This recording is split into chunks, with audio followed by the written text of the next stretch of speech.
hoy vas a dejar la víbora chillando hablando de estos personajes. Venga, te escuchamos con atención. Sí, querido Vicente, precisamente, pues hoy hablaremos sobre Enrique Krause y Héctor Aguilar Camín, estos personajes que buscaron una alianza. Se tenía la idea anteriormente de que Krause y Aguilar Camín tenían o regían dos grupos intelectuales que se contraponían, pero no. Esto fue solamente una ficción y duró durante la época en que vivió Octavio Paz, el premio Nobel mexicano, porque Héctor Aguilar Camín fue uno de los personajes que más insultó al poeta de Mixcoac, uno de los personajes que más cruda guerra le hizo al autor del Laberinto de la Soledad, pero que tras la muerte de Octavio Paz, Enrique Krause no le importó un cacahuate todo lo mucho que había insultado a su mentor y a su jefe, y solamente pasaron 10 meses tras la muerte del poeta Paz, ocurrida en abril de 1998, para que Enrique Krause saliera corriendo a buscar una alianza con el enemigo, insisto, más acérrimo del poeta Paz. Hay que recordar que Héctor Aguilar Camín siempre ha sido un personaje bajo, abyecto, directamente injuriante. Hay que recordar que no hace mucho tiempo el propio presidente de la República, López Obrador, lo puso en un video donde lo llamaba pendejo. Y bueno, pues este tipo de personaje es el que era el ideólogo del salinismo, y este personaje recalcitrante, Héctor Aguilar Camín, pues era uno de los enemigos más casados de Octavio Paz. Pero Krause no le importó traicionar la memoria de Octavio Paz. Él no hubiera aceptado de ninguna manera que el ingeniero Krause le abriera las puertas a la revista de esa mafia, la otra mafia de Aguilar Camín. Y bueno, en este reportaje especial que damos a conocer ahora aquí en Sin Censura y que se publica en Regeneración MX, pues bueno, damos el testimonio de un periodista y traductor brasilero con el cual tuve yo una serie de entrevistas porque trabajamos juntos. Bueno, fue Vladimir Dupont, que fue el traductor, fíjate nada más, de Octavio Paz, pero también de Mario Vargas Llosa, de Severo Sarduy y de grandes escritores latinoamericanos al portugués. Terminó trabajando en una publicación evangélica que se llama Pare de Sufrir, brasileña también, y bueno, pues Enrique Krause entregó la cabeza de Héctor Aguilar Camín porque ocurre que Dupont, que era uno de los personajes más cercanos a Octavio Paz y quien colaboró en la revista Vuelta, pues había hecho un reportaje, una entrevista donde da a conocer pues el teje y maneje de lo que hacía Héctor Aguilar Camín. Ahí el testimonio que ustedes pueden leer en Regeneración MX, el traductor dice: el hijo de puta de Krause me llenó el camino de púas y zarzas para que no pudiera colaborar de lleno en Vuelta, tal como era el deseo de Paz. Esta declaración me la hizo aquí en la Ciudad de México, a un lado justamente del templo de Pare de Sufrir, así se llama esa iglesia brasileña, donde ahí terminó colaborando este personaje que fue uno de los más destacados intelectuales brasileños, que escribía en el periódico más influyente de Brasil, que es Folha de Sao Paulo.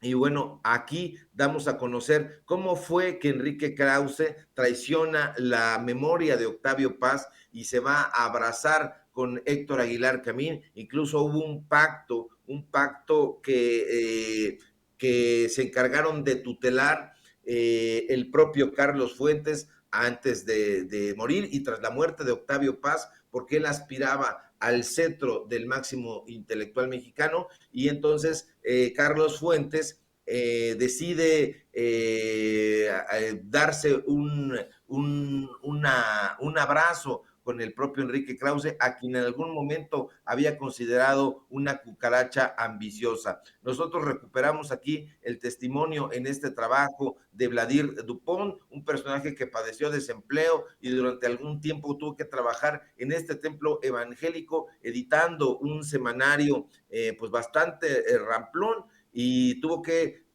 verse en ese brete durante toda su vida. Vladimir murió de un paro cardíaco a los 75 años, siendo desdeñado y perseguido por Enrique Krause y Héctor Aguilar Camín. Tenemos ahí incluso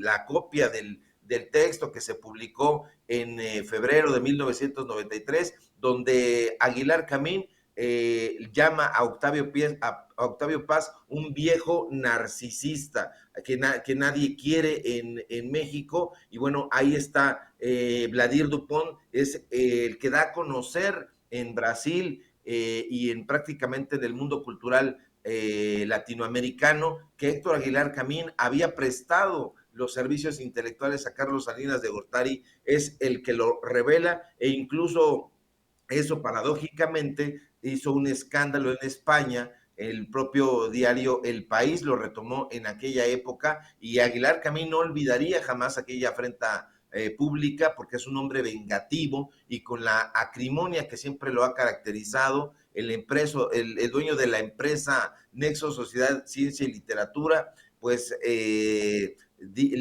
dijo que Octavio Paz no era ni un escritor querido, ni un escritor respetado, y que era temido, era un resentido, y que solamente era temido por su virulencia. No le importó a Enrique Krause esta animadversión, y ahora los vemos sentados ahí en la UDG, siendo pagados por el otro mafioso, Raúl Padilla. Y bueno, en esta investigación que nosotros publicamos, pues bueno, se unen estos intelectuales de ambos partidos políticos. Hay que recordar que Aguilar Camín, siendo ideólogo del PRI, pues bueno, tenía un gran respaldo de ese partido, particularmente de Salinas de Gortari, y Enrique Krause, siendo un ideólogo del PAN, pues tenía el respaldo de ese partido político, y es donde se dan la mano estos grupos y constituyen esto que hoy conocemos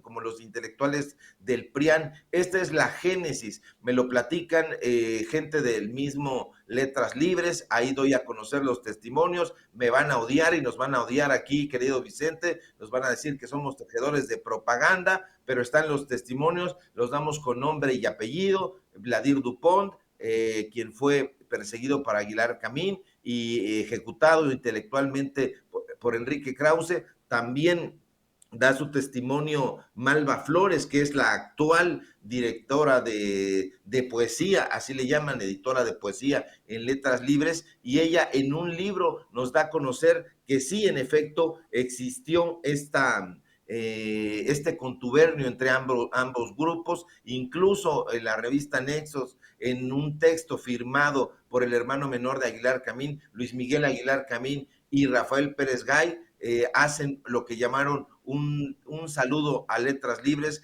que es un texto lisonjero a favor de Enrique Krause. Y bueno, pues ahí están los testimonios. Está el testimonio de Aurelio Asiain, por ejemplo: aunque se enoje y aunque trine, él me lo dijo en un restaurante en La Condesa, aquí en la Ciudad de México, que se llamaba La Portada, y donde se iba a embriagar. Y que bueno, pues son los testimonios que tenemos ahí. Tenemos fotografías, tenemos incluso textos donde afirman eso. Fíjate nada más, incluso no les vale un cacahuate, y tiene ese libro citas de Gustavo Díaz Ordaz. Entonces, ese es el grupo Letras Libres, ese es el grupo Nexos. No hay enfrentamiento entre ellos, nunca los hubo, y solamente hubo una traición de Enrique Krause a la memoria de Octavio Paz. Paradójicamente, hoy continúan viviendo de la memoria del premio Nobel, y si hay un intelectual que tenga una mala reputación, ha sido Octavio Paz, y eso ha sido gracias precisamente a que se acercó a Gabriel Said, o mejor, Gabriel Said y Enrique Krause, pues lo llevaron por el camino del neoliberalismo, y eso es lo que estamos hoy dando a conocer aquí en Sin Censura, que damos como primicia también en Regeneración MX, y pues que lo debatan, que salga Enrique Krause, que salga Aguilar Camín, Aurelio Asiain, Guillermo Sheridan y toda esta gente que hemos ido desnudando una por una, porque hoy en enero este 2022 vamos a arrancar con todo y nos vamos a dedicar precisamente a exhibir más a estos personajes, porque son unos de los personajes más lesivos a la democracia, al periodismo y al arte, a la cultura y a la literatura de este país. Querido Ricardo, antes